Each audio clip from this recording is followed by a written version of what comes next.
Optimal health for high performers. This is the Health Upgrade Podcast with Dr. Nawaz Habib. Hello, everybody. Welcome back to the Health Upgrade Podcast. We're very excited to have a very special guest here today. It's Dr. Marcus Cirelli. Thank you so much for joining us, Dr. Cirelli. Thanks for having me. We'd love to get started just hearing a little bit about your story, what got you into functional practice, how you came into experiencing the functional lifestyle, and understand what you do with your patients. Yeah. So my background is I'm a chiropractor by training. And what kind of got me into this whole realm is I was a patient myself at one point. I feel like most practitioners who are in this realm had some kind of their own health issues. And it really didn't trigger what was going on until I was actually about a year into practice. My last year chiropractic school, as you know, boards, finding a job, finishing all your exams, it was a lot of just stress on the body. And I started experiencing some health issues, kind of neglected them, didn't really pay much attention to them at the time, kind of thought, I'm young, I'm 20, 24 at the time, I can push through this, I'll be okay, or 26 at the time. But then things started to get worse. I started practice, things got busy. I noticed my stress was a lot higher than what it should have been. And I started getting digestive issues. I had gone to actually conventional medicine first, which I don't know why I did that, but try to get an idea of what was happening, what was going on. They ran a couple of tests on me and said, hey, nothing's really shown up on here. There's not much we could do. Take some Miralax, move on. That was basically what they told me. So I actually, about a year into practice, Dr. Hyman, who's at the Cleveland Clinic right down the road from me here, he was speaking at the University of Akron. I went and saw him, and he was speaking about functional medicine, which I had never heard of at the time. It was all new for me. It really opened my eyes. I was like, okay, this is something that aligns with chiropractic. It's all, nutrition based. It's all lifestyle changes, which is what I was preaching anyways to my patients. So I kind of adapted these own principles into my own life, cleaned up my diet, cut out gluten, cut out dairy completely, started working on my stress levels, started to, get better sleep, started to move my body more. So all the stuff that I tell my patients to do, I was actually doing myself for once instead of, I was kind of my own worst enemy, I guess is the best way to look at it. And that's when things started to shift. I started to feel better.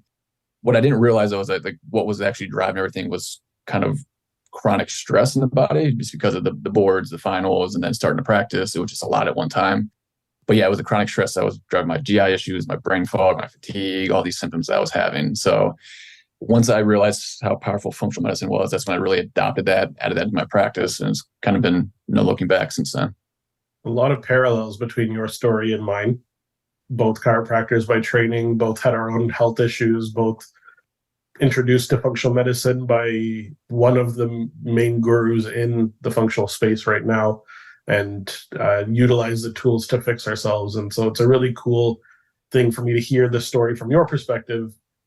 It's so aligned to what I do and how I found these tools. And so tell me a little bit about how you implemented some of these strategies in practice with your patients and really started to implement that functional lifestyle. Yeah. So I was always preaching clean up your diet to people. As you guys know, our food today is totally different than what our grandparents ate, and it continues to get worse and worse, and we're lacking nutrients. Everything's processed. It's GMOs everywhere. So that's something I've always kind of preached. Find a local farmer, find someone that you trust, raising your own food, buy grass-fed cow or grass-fed, or pasture-raised pigs and things like that. So that's something I'd always done. And then I started incorporating more like the lifestyle. So it's like, let's make sure we're sleeping 8 hours a night, which the average American sleeps 5, which is crazy. And people wonder why they're sick and they have all these issues.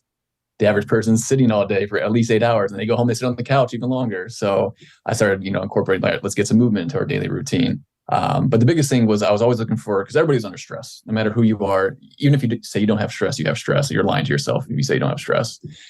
That was the biggest piece that I was kind of missing and looking for.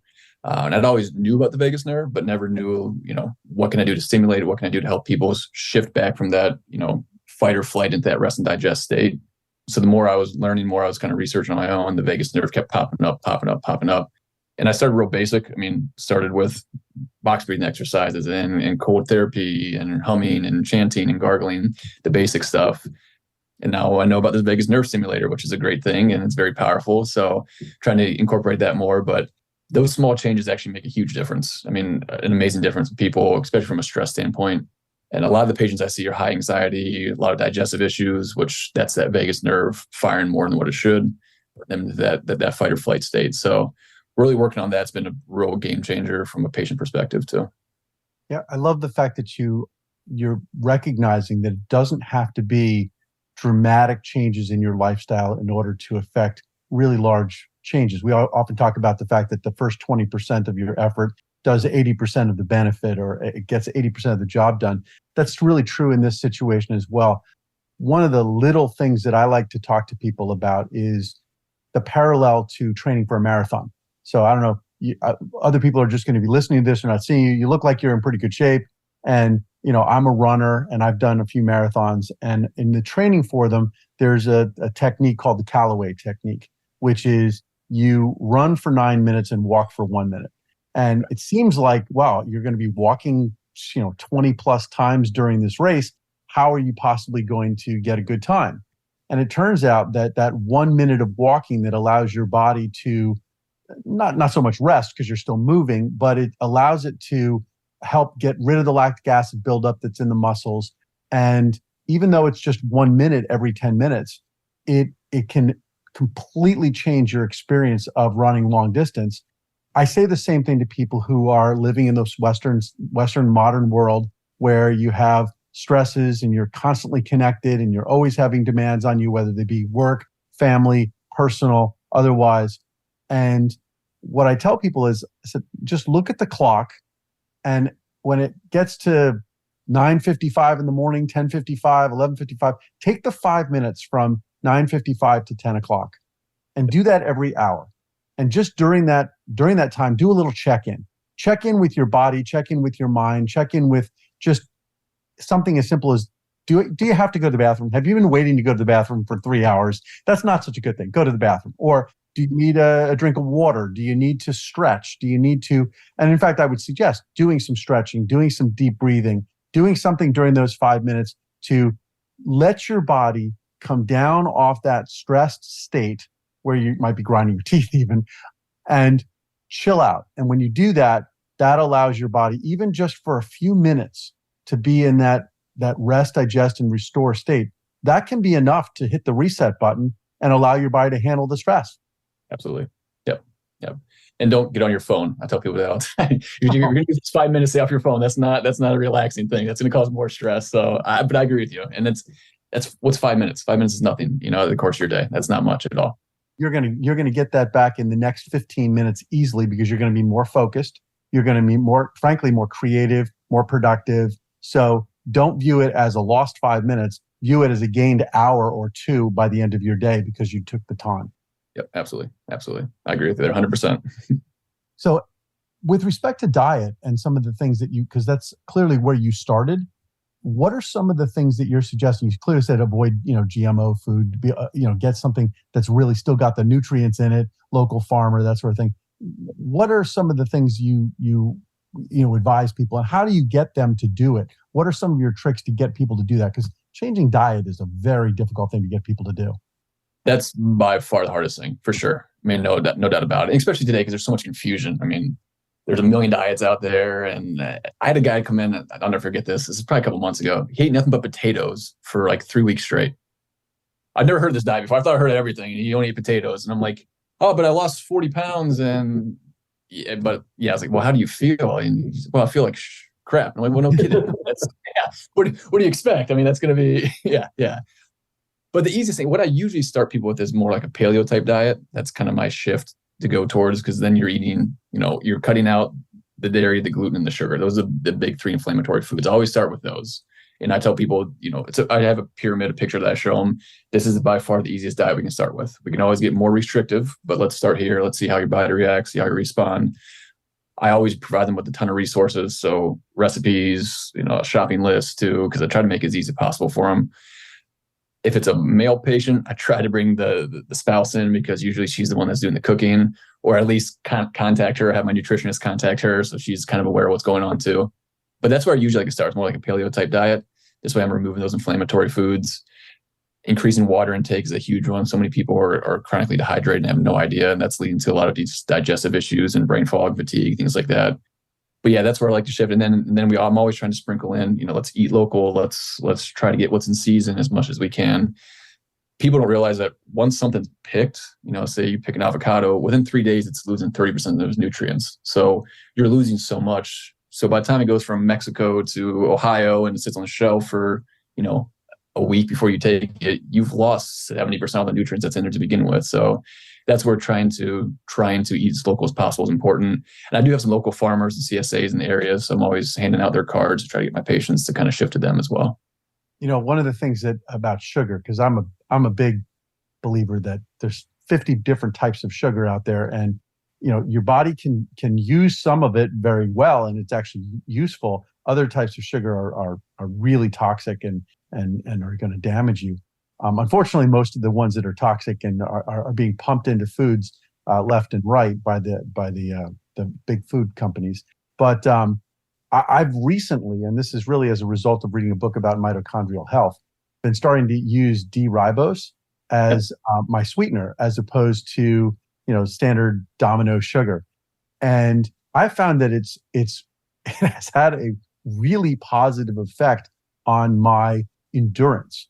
My when I've been running, I've noticed, as I get older, I'm approaching 55. My it's the first time I've actually said that. My endurance is starting to drop, and I still try to do 8 to 12 miles a day, but I can tell that I have to break it up because I can't do that all in one run anymore the way I used to.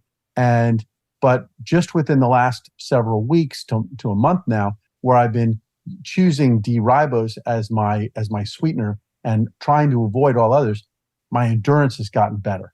I'm getting to the point, back where, hey, I'm just going to go out and do the 8 miles right now, get it done. And that's been pretty exciting. So I'm glad to hear that you're talking about the importance of sugar, but, getting people to switch away from using table sugar and artificial sweeteners and other things, just to using something as simple as D-ribose, which is critical for so many different things in your body, seems like a pretty good thing to add in. Yeah, absolutely. And these kind of go back to what you said. These food manufacturers, they know what they're doing, right? They're making these foods as addictive as possible because they want people to keep buying them and using them. And that's where that sugar comes into play. And we've seen the studies now, sugar is more addicting than cocaine. We know that. I mean, it's been proven over and over again. So it's sad that it's come to this point, but it's the big food companies. They're doing it. They're getting people addicted. And then once you're on that roller coaster, it's hard to get off. It really is. Very difficult. Very difficult. Just maybe a question for me, because I'm relatively new to using it. Cooking with D-ribose. Any reason why it can't be used in cooking? I would think not, but just wondering if you guys have any information about that, or if a listener out there wants to write back to us, we'd appreciate it. But any thoughts on cooking with it? Does it chemically change in a way that would be a negative? That I'm not aware. I mean, from a high heat standpoint, depends on how high you're taking that heat when you're cooking with it. I can see it maybe denaturing it a little bit, but I'm not 100% familiar with that one in terms of what it would change. But that's anything. If you heat it up too much, you're going to change it structurally and chemically. So, but I'm a nerd, so I'll probably look this up now that we talked about it. So. That's great. Appreciate that. Yeah, I don't honestly know myself, but I'll concur that if you go too high heat, it'll likely trigger some change. But that, again, both of us are nerds, and we're both going to look this up right after we finish the call. Any other supplements that you tend to suggest to people to use? I know anti-inflammatory things are big and really important, but any others that you have out there, or even within the anti-inflammatory world? Yeah, I mean, so there's always a handful of supplements that I like to use. I mean, if there's like 3 things I can use the rest of my life, it'd be magnesium, B vitamins, and vitamin D. Those are your big nutritional deficiencies. That's what, 350 different reactions magnesium's involved in, vitamin D's and 300 different reactions. B complex are involved in I don't know how many different reactions, but they're pretty much in everything. So those are kind of like my big 3 that I use on a lot of people. And then I do a lot of testing too to figure out, okay, nutritional deficiency wise, what's showing up. Omega-3s is another good one. I know it's a big topic right now because Cleveland Clinic said they're not good for you apparently, but with how many omega-6s people are eating nowadays, you need that good balance. Omega-3s get you back, especially hormone, brain health, cholesterol health. So, But I like to use testing to give me a better idea. Okay, what actually does somebody need in terms of getting things back? I do a lot of gut work too. So, depending on what shows up on stool testing, I'm using certain supplements for that. But like I said, if I use 3 the rest of my life, magnesium, vitamin D, and some kind of B complex. I'm going to guess that we do very similar testing in our practices with our patients. I know for a fact you use a very similar stool test, the GI map test, for gut testing. I'm a huge proponent of that one myself. What testing do you use to help identify some of those nutritional deficiencies? Yeah, so Genova has a really good test called the Nutri-Eval. I'm a big fan of that one. That one shows your most common nutritional deficiencies. So it'll give you a better idea of what's in the body, what's not in the body. I do organic acid testing too. So that kind of gives me some better ideas of where deficiencies might be. Those are kind of my big 2 go-tos for those things there. Yeah, I'll completely concur. I'm on exactly the same page as you. They're great tests. They're great to know deeper down, right? We often get these patients come in with blood work and they're like, hey, I have LDLs here and hemoglobin A1C is here. And we see that there's some imbalance, but nothing is off in a place where it needs to be diagnosed as a major condition. But there are some suboptimal findings. And what I find nutritional, like Nutrival or organic acid testing to be really capable of is helping to identify those one level down deeper nutritional deficiencies that are affecting mitochondrial function, that are affecting detoxification in the liver, that are affecting specific nutritional deficiencies that are required for a lot of cellular processes. And when the cells get the nutrients that they require, then they're capable of doing the work that they need to do, right? And mitochondria being this broad set within this whole area, that's such an important area to get the nutrients into. And I know B vitamins are a huge piece of that. Amino acids being a big piece of that whole Krebs cycle and electron transport chain pathway.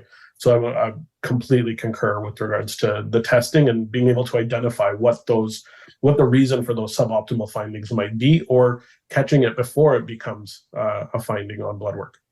Right. And I think that's a lot of people are aiming towards now, is catching things before they become an issue, right? That's what I think COVID's kind of made that shift with a lot of people, which is a positive, and that's how you should look at your health. But I think prevention is going to be kind of the key moving forward here with a lot of people, especially people 50 and younger. They kind of want that. Okay, I don't want to have neurological diseases and dementia and Alzheimer's. So what can I do now to help prevent those things? I think that's going to be huge. You were talking about mitochondrial health, and I'm on a bit of a kick about mitochondria right now, diving into mitochondrial theory of aging, et cetera. One of the supplements that I'm also now taking as a result of that research is CoQ10. Obviously, very important in the electron transport chain. And apparently 90% of the population is deficient in their CoQ10 intake. So is that something that you oftentimes see or test for, or just advise people to make certain that they're taking CoQ10? Yeah, CoQ10 is a big one. So number one, if somebody's on a statin 100%, like you're taking a CoQ10, I don't care who you are, if you're taking statin, you need this by far. The organic acid test does kind of give you a general idea if that might be needed. So carnitine, alpha lipoic acid, CoQ10, those are kind of the big ones. It doesn't show me on testing, but NAD or NMN is also a very good supplement too for mitochondrial health. So if I see that the mitochondrial markers are shifting or low, I usually start with like an NMN first. But CoQ10 is another great one. Alpha lipoic acid, carnitine, all these things are great to help stimulate that mitochondria get them working again. So there's lots of options out there. Right. Yeah. PQQ also, I think, is usually included with the CoQ10, usually a little bit. Resveratrol is another good one that's gaining a lot of popularity recently too. So the research shows NMN and resveratrol together, that going from here to here is such much more benefit to it. So trying to layer those guys in together, it's a great thing. What's your take on aging and antioxidants versus mitochondrial theory? Although I think they're probably two sides of the same coin. Any just intuition in your mind about that? Yeah, I always tell people, we're all aging, right? And you can't stop it, you can't prevent it, but can you slow it down and make yourself healthier and prevent some of these things like Alzheimer's, dementia? Absolutely. But that's just, that goes beyond just supplements. That's your whole lifestyle. That's the sleep component we talked about, the exercise component, toxin exposure and avoidance. That's a huge one too, in terms of damaging mitochondria and increasing aging. And then diet plays a big role in that. So all those combinations, they go together. But increasing antioxidants is a great thing. Protecting your cells as much as you can. Why not? It can only help. But unfortunately, we're all aging. We're all going to die at some point. I think there's some, I don't want to say gurus or influencers out there, but like Dave Asbury, for instance, thinks he's going to live to 180 years old, which to me is, hey, by all means, that's fine. But I'm when it comes to aging, I'd rather have my quality of life versus, the quantity. And I think so many people right now are more stuck in that quantity aspect versus the quality. I've had 3 grandparents have Alzheimer's, and seeing that is a big motivation for me not to lead down that road. So it makes you want to take care of yourself a little bit better. And I always tell people, if you really want to take care of yourself, go to a retirement home and see how people live. You're in a box this big. No one ever comes and visits you. You don't know who you are anymore. You're in diapers. That should be enough to kind of scare you and make you want to take better care of yourself. For sure. Yeah. Completely agree with that as well. And just to kind of point to some of those nutritional challenges that we tend to have because diet is not ideal. And there's such an important missing piece in the conventional system that functional practitioners are very focused on, and that is gut health. Where do you find that there are particular findings or things that you've noticed in practice that you find on a GI map or a stool test that really do link to a lot of these nutritional deficiencies? Yeah. So organ function wise, right? I mean, I think from like an absorption standpoint, if you look at the GI map and you see maybe there's low stomach acid, for instance, okay, you can almost guarantee there's going to be B12 deficiency, magnesium, zinc. You'll see those kind of deficiencies. If there's some kind of, leaky gut or intestinal hyperpermeability, you can almost guarantee there's going to be a ton of deficiencies there. If the gallbladder is not working the right way, then you're going to see, your fat soluble vitamins being low. So there's a lot of correlation there, definitely. So I'm always looking at, okay, what's organ function like first, kind of give me an idea. And then if the microbiome's off, you're not going to be producing B12 or K2 the right way. So there's a lot of connections there with deficiencies. Yeah, no question about it. There needs to be a good functioning gut, and that microbiome connection is so important to being able to absorb those nutrients. We need to have a symbiotic relationship with those bacteria. And I'll just kind of point to a couple things that I'll often find. It's less commonly, but it does happen quite a bit still, that there are excessive levels of dysbiotic or overgrowth bacteria, guys that really shouldn't be there.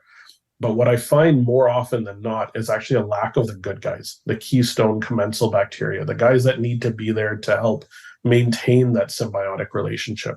And when they're lacking, what we often are getting is the inability to absorb these ideal foods, right? And the leaky gut and intestinal hyperpermeability challenges occur way more commonly, especially now with the new research on Akkermansia muciniphila and Faecalibacterium prausnitzii. And we're seeing like the difference between probiotic supports with lactobacillus and bifidobacter being the primary strains that are present in all of these probiotics out there, but they're missing a lot of these important areas that are now able to be tested for.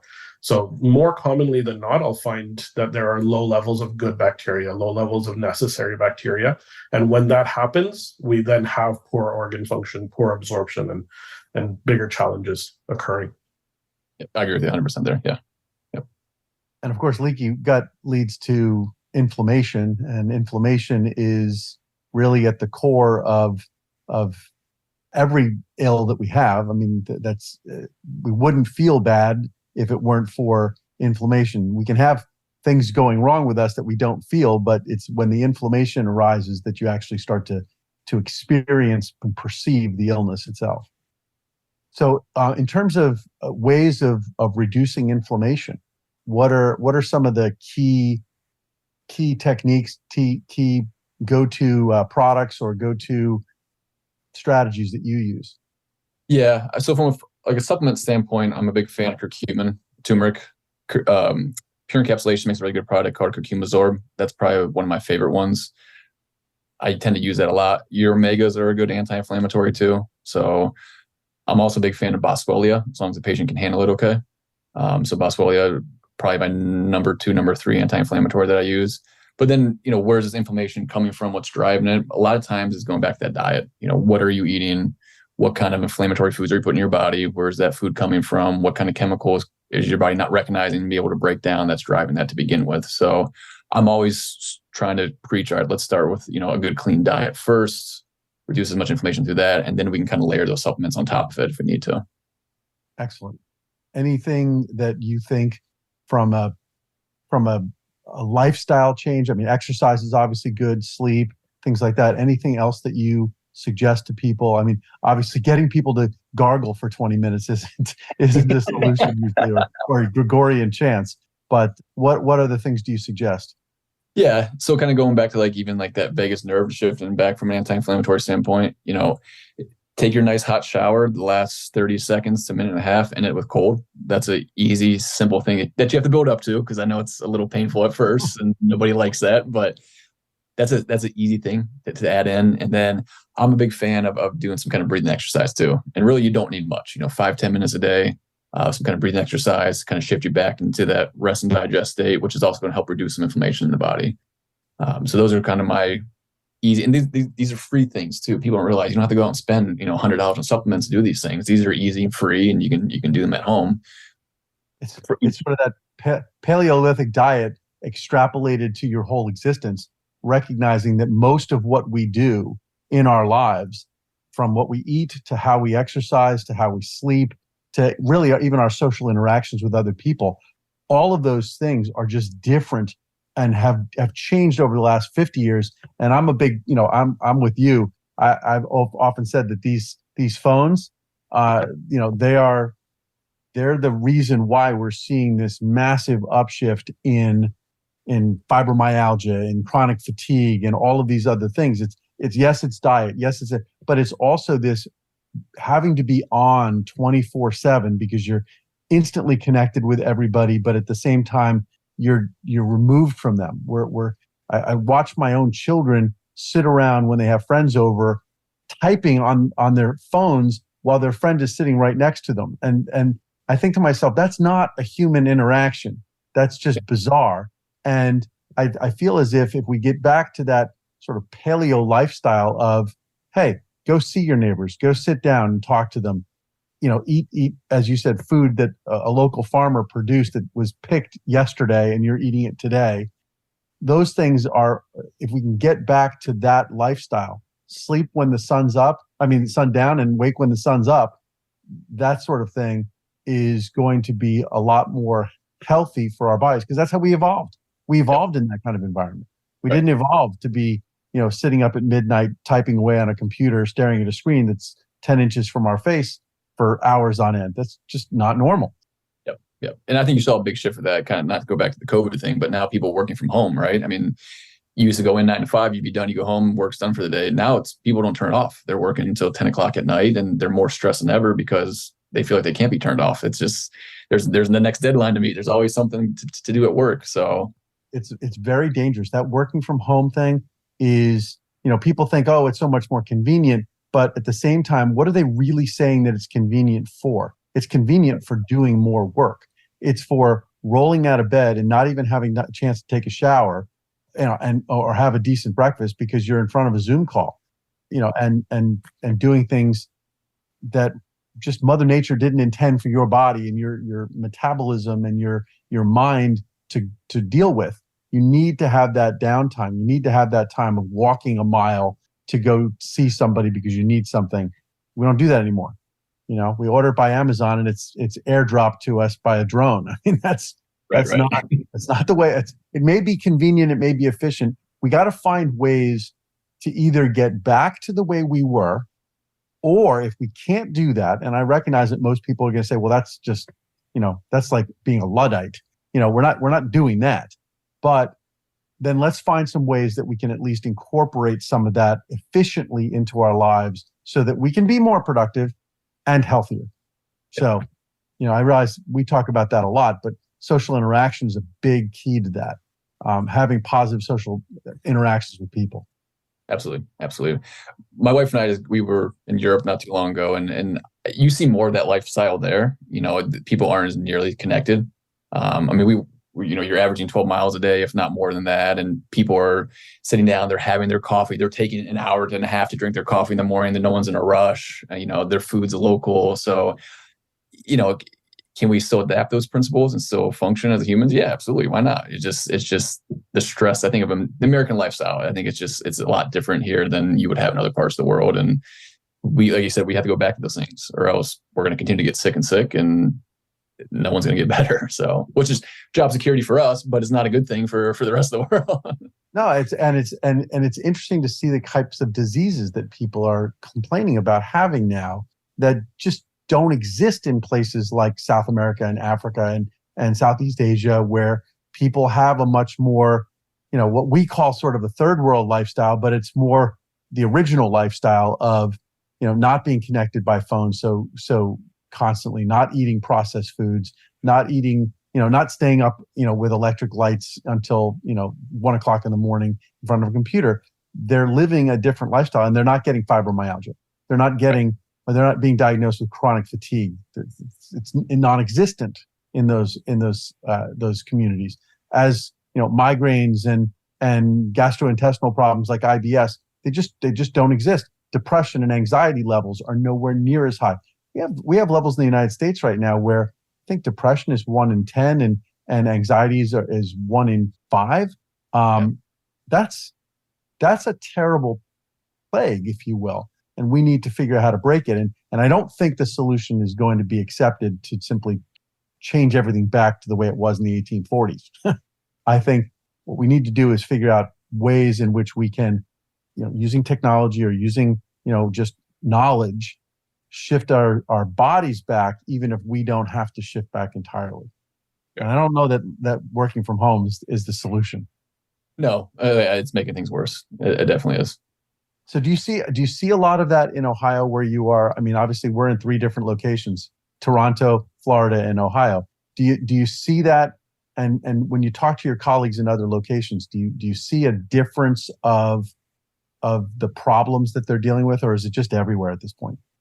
No, I mean, it is everywhere. I mean, granted, it is everywhere. I mean, kind of across the board, I would say, yeah. But being in Ohio here, I don't know what it is. We get 120 days of sunlight a year. I mean, it's nothing crazy compared to where you're at in Florida, right? So you're seeing a lot more vitamin D deficiencies here than you would see down there. So, more seasonal depression. So that kind of drives some of that, or more, vitamin D deficiencies, which can affect everything from immune health to mental health. So I think geographically where you're at, you'll see some different problems, but across the board, it's kind of everywhere in the United States. Sort of hoping to hear you say, though, no, in the Midwest, it's a little better than I hear that it is in New York or so, but I think being down in Florida, everybody's in like swimsuits year round, so they're taking better care of themselves, right? As opposed to here. Although, I will say, our response to COVID was different from other places. And, I'm not sure it was necessarily the political decisions. It may have just been the weather. It may just have been the fact that people went outside and got more vitamin D as a result of sunlight than they did when they were, afraid to go outside even during the summer up in the Northeast and in the northern country, or states. So I don't know if that's the reason. I mean, there's all sorts of politics around it. We don't necessarily have to get into that, but but it was interesting to see that sunnier states tended not to have as bad a problem as some of the states that might not have gotten the same amount of just vitamin D. Right, absolutely. What are some of the lifestyle struggles that you think people that are kind of the low-hanging fruit? The couple of things that people could do, tools they could implement to get themselves up, moving, and just feeling a little bit better. I like to focus on that low-hanging fruit on calls like this. Yeah. I would say, sleep. That's just it's something that we all need to be doing. We need to be aiming for that 7 to 8 hour window. Most people around that 5 hour window. So that's something easy that you should be doing anyways. So I always tell people 8 hours, at least give me 7, but try to aim for that 8 hour mark. An exercise standpoint, I'd like to have people just do a 10-minute walk after their meals. So great for blood sugar, great for increasing energy production, will help out with sleep. So those are easy things you can add in. I also try to get people to clean up some of their, whether it's a male or female, like beauty care products too. So trying to swap to something a little more organic or natural. I always use the resource, the EWG Clean Beauty. I don't know if you guys are familiar with it. Yeah. That's a good place to start, where I have them plug in their top 5 things they use every single day. So usually it's going to be some kind of shampoo, body wash, females like a foundation. Look and see what's in there, see what it's doing to your body. And then the good thing is they give you alternatives to swap too. So, but those 5 things, you don't need to go and throw everything away and start from scratch, but at least those 5 big things that you use every single day, start with those and then kind of swap those out for cleaner things. That alone will make a difference. And then getting out in the sunlight, that's probably one of my favorite things too. Just especially barefoot out in the sunlight, that's even better. People sit inside all day. I just don't get it. They can't get outside. It's like they're going to melt or something. But yeah, getting out in the morning sun is a huge thing too, that better mood quality is going to help you sleep at night. I mean, there's so many different benefits just getting that morning sunlight. So those are kind of easy things to start with. I mean, there's a list of millions of them, but those are kind of the low hanging fruit, like you said.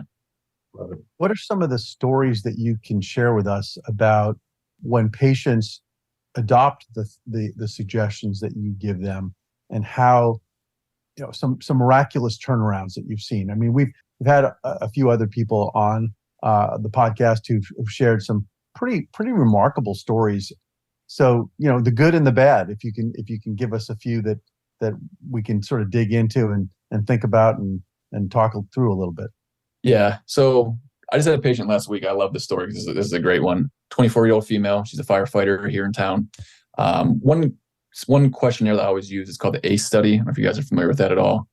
That looks at, it's a 10-question questionnaire. It looks at the adverse childhood experiences or exposures. So it's 10 things you're exposed to as a kid. So, verbal, physical abuse are on there, parents being divorced, someone using drugs in the house, things like that.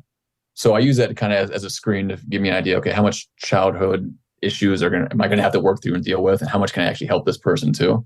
Because sometimes I have to use a therapist or a counselor to help me out with some of these things in order to get to true healing. But she scored a 9 out of 10, which is very, very high, very high. Parents were divorced, physical abuse, mental abuse. Mom was a heroin addict, I believe, crack addict, I can't remember. But so anyway, she came into me, and being a firefighter, obviously her schedule is kind of all over the place, but she was diagnosed with POTS. So that's a big one, which I see that more as a neurological issue, to where that fight or flight, again, kind of overreactive, nervous system is not working the right way. She was waking up in the middle of the night. Her heartbeat was absolutely insane all the time. Difficulty breathing all the time. She was having chronic fatigue. So she wanted to do all this testing. She's like, I want to look at this. I want to look at this. I want to look at this. I said, no, let's not do any of that. Let's start with a couple of vagus nerve exercises. I'm going to give you some salt, and we're going to give you a B complex. And that's all I want you to talk about. She thought like I was the craziest person on earth. She's like, what do you mean? This is all you're going to give me? I want to do this, this, and this. And I was like, we got to get the foundations down first. I think I started working with her about 2 months ago. She came in last week. She's like a totally different person. She's like, I don't know what you did or what's going on in my body, but I'm sleeping through the night. My heart rate's normal. I'm not getting up and almost passing out anymore. I can actually digest my food. And that was just like, I was like, okay, now we can do some testing. You want to do some testing? Now we can look at some things and kind of give me an idea. But yeah, just the basic stuff. That's one of my favorite cases. From a digestive standpoint, I see a ton of people who go to the bathroom 10, 15, 20 times a day, and they come in, now they're going 1 to 2 times a day. It's consistent, bowel movements. Those are the fun cases, the ones where you're changing somebody's life and they're not planning their whole entire day around where's the next bathroom, things like that. So I like those cases. I do a lot of fertility cases too. So, I always joke around, like I like getting females pregnant, not that way, but, helping you, have a baby inside you. So those are cool things as well. So, but then again, to kind of answer your question, there's those cases where people don't get better, right? And it could be something more underlying that we're missing, like some kind of mold toxicity or a Lyme disease, or it could be as simple as people aren't listening to you. They're not following your advice. They're not doing the basic stuff. Or I'm taking the supplements, but I bought them off Amazon or CVS instead of the ones that you recommended, which I know aren't good quality. So it's hard to wrangle patients in, but I know when somebody comes back and they're not better, there's either the patient's not listening, they're having a hard time following through, or there's something else going on a little bit deeper that we can't see that maybe needs a little bit more testing. So there's always challenging. And I always tell people too, you're kind of like an onion. As we start peeling away layers, we'll find deeper and deeper stuff that we didn't even know was there until we start actually working on these kind of basics first. That firefighter story reminds me of 2 cases. One is the case of and they both happen to be related to guests that we've had previously. But we had a guest on from Oregon, and he had a patient who had been dealing with for a long time, who had fibromyalgia, and he had really gotten her to the point where her symptoms were really at that point largely dealt with. She was managing very, very well. And it was as a result of a booster shot that she got, just completely dysregulated her. And she was back to square one. Her body was worse off than she had really ever been. And he was at a loss for how to manage it and he was really scrambling until he started using a vagus nerve stimulator with her. And what he found was, I asked him, I said, did the vagus nerve stimulator completely fix the situation? Was it a 20% fix? Did it just kickstart things? He said, no, it was probably about 60 or 70% of the problems that she had were resolved with the vagus nerve stimulator, but it didn't do everything.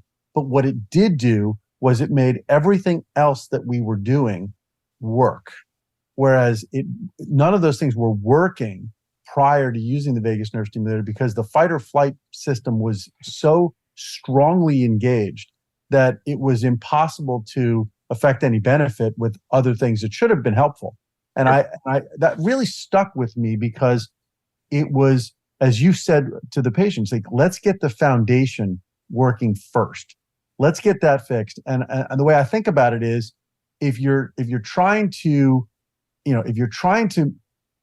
go from point A to point B, and you find you can't get there, it might not be anything about you. It might be the fact that there's 100-mile-an-hour wind that's blowing in your face as you're trying to get from point A to point B. Let's turn that off first, and then you'll find that actually getting from point A to point B is just a matter of walking. I mean, it's not that difficult. So I'm interested in that. I think the other case that I find really interesting. Sorry about the dog barking in the background.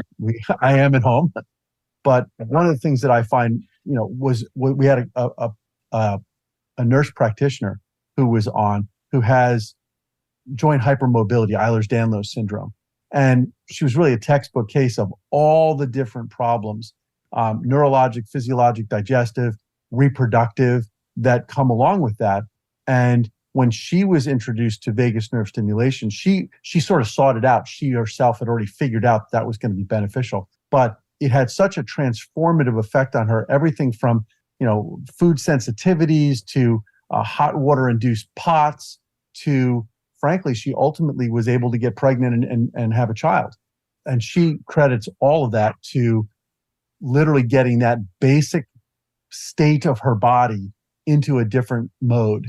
And once you can do that, anything else is possible. Absolutely. Yeah. And that's, you can't heal in that state, right? Clearly.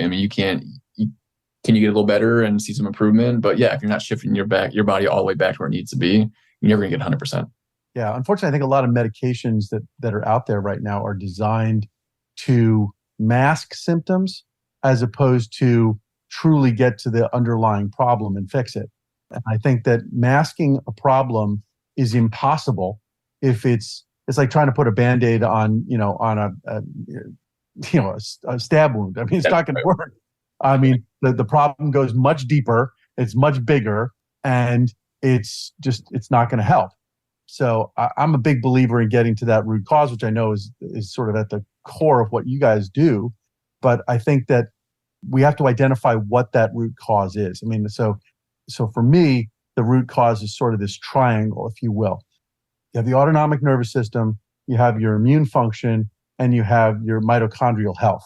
And when you bring those three things together in homeostasis, then you've got you're in parasympathetic mode, you've got your immune system doing all of the homeostatic tasks that your immune cells are supposed to be doing. And that's something I think that a lot of people don't realize, is the role that the immune system plays in your health goes far beyond. In fact, it's actually really probably a 99% not associated with fighting pathogens or otherwise, or healing from injury.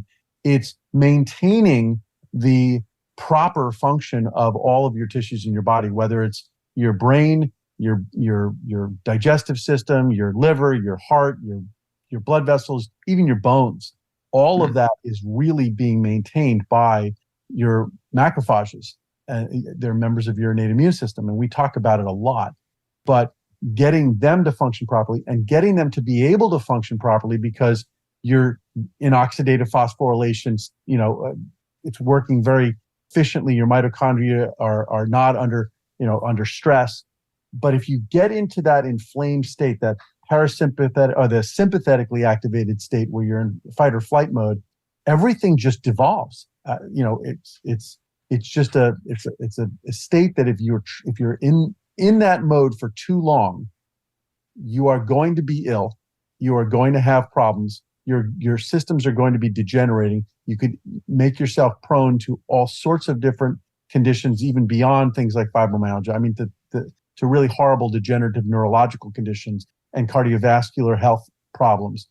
And it's so simple that if you can move yourself back out of that state into, and it's not always easy to do, but if you can just do that one thing, 70, 80% of your problem is going to become, if not resolved, it's going to be easier to solve. It's going to be responsive to other things. So I know I just ranted there a little bit, but I love it. I love it. So any other stories of patients that you've seen where something, maybe a challenging situation where doing that, what I just said, isn't enough and nothing changed. And it wasn't simply because they weren't paying attention. Was there something, that's been sort of a really stickler case that you solved, and here's the interesting way it got solved? Yeah. So there's another guy that comes to mind. He's like a 48-year-old male, high executive. Him and his wife went swimming in a lake. They were traveling. They were stopped at a lake here in Ohio. They went swimming. And ever since then, he was diagnosed with chronic fatigue. He got super sick. He was a banker. I'm trying to remember. He worked at a bank. So executive in a bank. His fatigue got so bad, lost his job. Started working at McDonald's because he couldn't hold down a job. Lost that job because his fatigue was just so bad. The symptoms he was having digestively. He went from neurologist to neurologist to neurologist to all these doctors, Cleveland Clinic down to Mayo. I mean, you name it. He's basically lost all his money trying to solve this thing. And I told him, I was like, well, you probably got a parasite. He had all these parasites tests rolled out and this and that. And I'm like, no, you probably still have a parasite, even though they told you no. And on top of this, obviously, this was causing chronic stress in his body, right? He lost pretty much his life savings trying to figure this out. He lost a really good paying job trying to figure this out. So on top of this, the stress just coupled and kind of crippled him.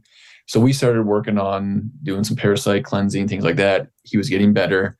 But I told him, I said, hey, you have to work on the stress component of this too, because obviously over the last 2 years, you're trying to figure this out. Your stress has gone through the roof. You sold your house, you sold your car, you lost all your life savings, you've lost your job now. So that was one case where I got him somewhat better through the parasite cleansing and we did good. But that's where like the final hump or kind of getting more of the edge there was working on that vagus nerve, get him shifted into that, that rest and digest as best as possible. So that's another case that was good, but it took a while to figure out because, in the back of my mind, I'm focused on parasites, not focusing on, okay, what about your lifestyle that you've lost, the money that you've lost, the car, the house. Luckily, your wife stayed with you through this whole thing. But once we finally layered in that part of working on his stress levels and knocking things down, that's when he finally got over the hump. He's back to working a job now. He's building his wealth back up, which is good. He's back into the bank. So those are good things. You don't always get credit for those things, but and when I told him he had a parasite, he's like, no, neurologist rolled these things out. You're crazy. I don't have that. I'm like, come on, man, just listen to me. Like, let me, what else you have to lose at this point? You have nothing. You tried everything else. You spent all this money on all these other medications and all these other testing. So let's just do this. And I didn't even test him for parasites. I said, hey, let's just do this and do a killing. And then later, like I said, that last piece of that stress component, that was the huge kind of breakthrough that got him over the edge. It's funny that reminds me of a story that, again, one of the really great mentors for me along the way on this path of learning about functional medicine and integrative medicine is another chiropractor, Dr. David Yoder, who I remember, this is years ago, he told me a story that flipped the switch for me. He was talking about a patient he had who was probably in his early 60s, relatively good shape man, had this sort of impossible to solve problem of a rash on his legs. It was painful. It prevented him from being able to, exercise at times. It was always an irritant. It was causing him really, it was debilitating for him. And he had gone to all sorts of dermatologists and other people to try to figure out whether or not it was, anything from, a dermatological problem to a cardiovascular problem to whatever. And he showed up, and the very first question that David Yoder asked was, it was sort of a twist on the how long has this been happening. He said, what was happening in your life when this started? And the guy went back years in his mind, and he said, it started, and he relayed this horrible story about how he had been called from Northern California down to Southern California to try to find out what had happened to his son. They were searching for his son. The police, it wasn't long enough that the police were involved, but he went down to LA and found that his son had committed suicide and was in his apartment. And it had been several days, and it had gotten really kind of unseemly. It was really not a very pleasant situation, and that there had been bugs, and that he had been bitten by the bugs, and he had to be there while the police were going through the scene, et cetera. And that it was really, that was the beginning of when he had this rash. So rather than think, okay, well, maybe there's a parasite associated with a bug that bit you, he said, have you been through grief counseling for that horrible situation? I'm sorry that happened in your life, but have you been through grief counseling? And the man broke down and he said no, that he had never been through any kind of neurological or psychological completion of that horrible time in his life. And within days of beginning grief therapy, the rash completely cleared up. Yeah. I mean, it's that idea that we talk about fight or flight a lot with that sympathetic activation, but there's a third piece of it, which is freeze, fight, flight, or freeze. And in situations where you have that severe a psychological trauma, it is literally possible for your body to freeze in that state that he was in. And it wasn't until he was able to thaw out, if you will, from that and relieve himself of that psychological problem, that trauma, that his body was able to heal. So I found that to be a really, almost unbelievable, but fascinating story about the power of the nervous system to control the body and the immune system, which I had known before, but it really hit home with that story. Yeah, stored emotions. Yeah, stored emotions. You get that a lot, right? And I've seen that in patients where it's like, okay, we're working on one thing. Well, all of a sudden my hip pain's gone, which you never even told me about to begin with. But as we start working on your stress levels and working on some of these things, other parts of the body start to improve that I had no idea even, that we were working on to begin with. So you do see these emotions stored a lot, especially in chiropractic work. You see that a lot too. Things that come up from childhood. That's like, I've had patients cry on my table before. I'm like, what's going on? They're like, well, you helped me with this that we didn't even know I was working on to begin with. But, you adjust someone's atlas and then they're all of a sudden they have flashbacks of something from childhood. And it's amazing what the body keeps score, like that classic book. It's so true. And you don't realize the impact you have on somebody until like these things start popping up and people start sharing those things with you. Yeah, we all have these open wounds, right? And sometimes those wounds are so deep, and we need to heal wounds. And when we think of these wounds, we think of them in a physical manifestation, but a lot of them are open emotional wounds that need closure. And in this case, JP, that you're talking about from David Yoder, it very clearly it was an open wound that had not yet been closed or not had any support to be able to close. It had been in a state, or his body had been in such a state that it was unable to close up. And once he was able to start doing the work of feeling that closure occur, that his body was able to actually repair and recover. Yeah, it's funny that even I'm a stickler for language, and I love the fact that we use the term emotional wound. And when you have when you fall down and skin your knee, there's a wound on your knee, and it's not surprising to us that our immune system gets involved in healing that wound. But when we have an emotional trauma, we don't automatically think about the fact that the immune system is activated. The immune system responds to stress. It responds to stress, whether it's emotional, mental, physical, any kind of stress, it's going to respond. Sleep deprivation is a stress that activates the immune system just the same way, an emotional trauma does. A physical abuse as a child, and that memory and that PTSD is triggering an immune response. So it's not, to me, I now realize that if you can solve the emotional problem at the neurologic level, you're also going to solve the immune problem. Because, and again, it may be seem like it's a different part of the body where you're experiencing that problem, but yet at the same time, we don't have a problem thinking about the fact that when we have a respiratory infection, where there's a virus in our respiratory tract, that it might make us, have aches and pains in our lower back and our legs, or might make our stomach upset and give us nausea. It might give us a headache.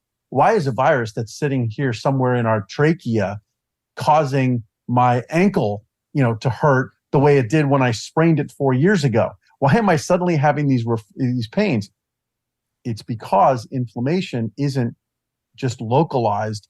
There's messaging that either is happening through the circulation or through the nervous system that's activating almost a parallel experience immunologically in our central nervous system. That's what brain fog is all about. We talk about brain fog as a result of things like rheumatoid arthritis, or brain fog associated with COVID. Now, these things, there's an effect on the central nervous system that parallels what's happening in the body. A great animal study I promise I won't monologue. Great animal study that I really found fascinating was that if you take LPS, lipopolysaccharide, a potent trigger of the immune system, and you inject it into the abdomen of an animal, the threshold for having a seizure is lowered, so that it becomes easier to cause a seizure in an animal. And that's a central nervous system thing, having a seizure, and yet it's inflammation in the belly that's triggering, making that more possible. So no question, inflammation that's peripheral can go central, and central inflammation can then lead to peripheral problems. That's why 90% of people who have fibromyalgia, which is all about pain, oftentimes have unresolved childhood abuse, either physical or sexual abuse as a child. And that is something that's it's not physically happening to the person anymore, but it's still existing in the central nervous system. And as a result, it's having an immune effect up here that's having an effect on the body in terms of pain. Anyway, with your, I'm sure you have fibromyalgia patients, because it's 3 to 5% of the population. What are some of the tricks of the trade that you have on dealing with fibromyalgia? Because that's, it's amazing to me that the responses that I get on social media is so much, so many of them, such a disproportionate number of those people who are actively looking for help are talking about fibromyalgia. So just wondering if you've got any tricks of the trade that we could share. Yeah, I see a lot of yeast overgrowth with fibromyalgia. So I'll see a lot of those. That's a pretty common thing, especially, through gut testing. So I'm always looking at the gut. I want to figure out what's going on there from an immune standpoint, from an inflammation standpoint, and then looking at things like yeast or funguses. I always try to jump to some kind of mitochondrial support. So, we do NAD drips in here, or NAD injections, or even I'll have somebody take an NMN, not prescription, but supplementation, just to start working on building things back up. Usually we'll do some kind of amino acid therapy too. So usually that's in supplement form as well. We're having them taking that daily, just kind of stimulate those mitochondria and get those working. But again, I'm always looking at the gut too. I want to figure out what's going on in there. If it is a yeast thing, then we go into a yeast protocol. I also see a lot of liver detox problems there too. So it's a big one. I'll see toxins get stored in the body, which then can damage the mitochondria, which then can cause these symptoms come about. So, at least historically, what I see, female is obviously more common with fibromyalgia. Female is more prone to gallbladder and liver issues. So those kind of go hand in hand with that too. But those are the big ones I'm looking at: mitochondrial health, gut health from a yeast standpoint, and then liver detoxification. So I'm always looking at those guys to figure out where things are. What about melatonin? We've talked on the podcast about the importance of melatonin as sort of you start with tryptophan as one of those amino acids, serotonin production. Serotonin production gets distorted based on inflammation. If you don't make serotonin, you don't have melatonin, and melatonin is such an important component of mitochondrial health. Do you do any supplementation of melatonin, or how do you deal with that? Yeah, that's a good question. Personally, I don't use a lot of melatonin. That's kind of like my last kind of go-to, especially if it's a sleep issue thing. Now, if I run a Dutch test on somebody and I see their melatonin is completely, gone and depleted, then sure, there's a time and place for it. But I like using 5-HTP. That's just for any kind of brain issues or any kind of sleep issues. I tend to jump to that first before I jump into going and then using the melatonin. But there is a lot of positive research about melatonin recently. There isn't that negative feedback loop, so you can't overdo it on melatonin, where people thought that it would actually shut down production naturally. Now that we know that's not true. But do I personally use a lot of it? I don't. If I travel and I have jet lag, I'll take melatonin, but that's a different situation. But you're using 5-HTP, which is it's actually two steps up, but it's one important step up from melatonin, and that's just two steps up down from tryptophan. Do you do a lot of tryptophan supplementation? Depending, yes and no. So I would turn to like my organic acid test for that to kind of give me an idea where things are, because historically patients seem to do a little bit better, and from absorption standpoint, they seem to do a little bit better with 5-HTP, and that's why I kind of jumped at that over the tryptophan first. But it's patient dependent too. Like if someone comes in and, hey, I feel crappy on 5-HTP, okay, well maybe we can try some tryptophan and see how you do. But yeah, I don't always jump to that, but that's kind of my go-to when I'm dealing with kind of some kind of brain issue, whether it's trying to increase serotonin production or melatonin production. Well, it's also, tryptophan is upstream, but it also the alternative pathway of metabolism will take it down into sort of the pro ROS or reactive oxygen species promotion, or so it's probably safer to start it at the 5-HTP level. Yeah, there's a lot of alignment here with me as well. I don't use a lot of melatonin as a therapeutic tool. Again, very, very rarely if I run a Dutch and there's almost no melatonin production. But I find the 5-HTP is a great tool. And you mentioned it earlier, but that first morning sunlight, getting out in the sun, getting the serotonin activation occurring, fixing up the gut, because we know that 95% of the serotonin in our body is actually produced as a byproduct of the microbiome, and it resides within the gut. It'll make its way up to the brain, but if we are able to activate that serotonin, activate that circadian rhythm with the light coming into the eye, then and ideally watching the sun rise, watching the sun set, getting that serotonin to melatonin production really working, and utilizing melatonin only when it's absolutely necessary. I'm a big fan of that, so I completely concur. And even go back, that's a free thing, right? Watching that sunlight in the morning and the sunset at night, that's something that doesn't cost money. You don't have to do testing for it, and you can just implement it right away. But it's hard to get the people to do that with those things. Absolutely. It's hard to get people to do many things. I've got 4 kids. I know what that's like. Yeah, absolutely. Amazing. Any final thoughts on just supporting the individual kind of responsibility that for those who are listening today, anybody that feels like they're struggling, but they're almost ready to make that shift to take on that responsibility for their own health? What are a few points that you can give them to say you're capable and you should absolutely do it? Yeah, I mean, no one's going to care more about your health than yourself, right? I mean, your doctor won't, your spouse won't. So ultimately, when you're ready to make that decision, I think it's a good thing to have, whether it's a health coach or a functional medicine practitioner or somebody there to help you through that process, because it's a lot. I mean, you're like drinking through a fire hose sometimes when you try to start implementing these things. So having somebody that can help you, guide you through baby steps, let's start increasing our water intake. Let's start cleaning up our diet. Let's start cleaning up, our beauty care products. So I think it is important to have somebody to work with. And that can be in any realm, like I said, a health coach or functional medicine or, a nutritionist, whoever it is. But having somebody that's going to examine your whole life, though, not just one aspect, not just looking at your nutrition, but looking at, okay, are you sleeping? Are you exercising? Are you doing those right things? So I tell people that, I have somebody that I work with. I think coaches need coaches and doctors need doctors because, we're our own worst enemies sometimes. So I don't think it's not shameful to ask for help or have somebody guide you through these things. If you're ready to make that change, it's great. But again, ultimately you're going to be the one that's going to be making these things. I can tell you do everything under the sun, but are you going to actually be willing to implement these things and actually do them? So if you're there ready to make the change, that's a perfect time. And that's where meeting somebody halfway is a good thing too. Harkening back to that sort of 80% of the benefit comes from 20% of the things you do, and boiling it down. So as we're just talking about now, it's difficult to get people to start. Once that inertia is overcome and you're starting to move, then maybe you can keep the ball rolling if there's positive feedback.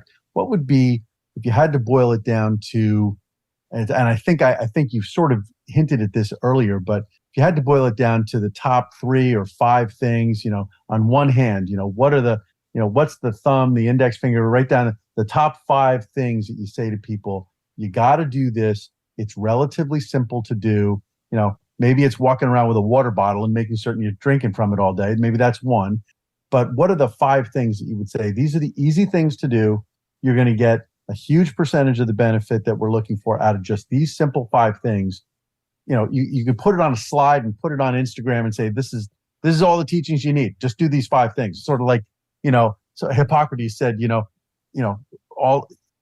food is your first medicine. Just make food. What is it for you? Yeah. So hydration would be number 1. Not in no certain order, I should say this. So, but hydration would be an easy thing. So start your morning with some good water, add some lemon, salt in there, make sure you're getting the proper hydration. That's an easy, simple thing to do. Make sure you're drinking water throughout the course of the day. Clean up your diet. So that would be, again, trying to eat as much local food as possible, reducing as much processed inflammatory food as you possibly can. Number 3 would be sleep, making sure you're sleeping that 7-8 hour window every single night. Number 4 would be, let's move your body daily. So whether that's a walk after dinner, whether it's, I'm not a fan of CrossFit, but whether it's CrossFit or weights or whatever it is, something to move your body every single day is another big one. And then number 5 would be, okay, let's work on stress. So whether that's vagus nerve exercises, whether that's talking to a therapist or a counselor or whatever it is, something you do have to manage your stress.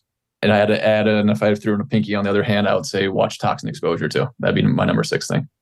Those are great suggestions. And along the lines of the 5th one where you said reducing stress, I'm a big believer in getting out and being with friends, being with family, spending some quality time with people in a non-stressful environment. That's what villages were like in 150 years ago. People walked down the street and just spent time talking to somebody. I know they had a lot of other things that they had to do with their lives, but they had the time to eat with their friends and family. They spent time, they went to church, they did things that were community based, not all, individual lone wolf things that we're all doing now. So I'm just putting a pitch in for that as well. Yeah, absolutely. I agree with you. That's number 7. If I had one more finger, that'd be number 7. I love it. These are all great strategies. I'm really, really honored to have had you on here for our recording today. And for those who are still listening, thanks for coming through here. And please share this episode with anybody that you feel could utilize this information. And once again, thank you so much for joining, Dr. Cirelli. I appreciate the time. Thanks, guys. Thank you.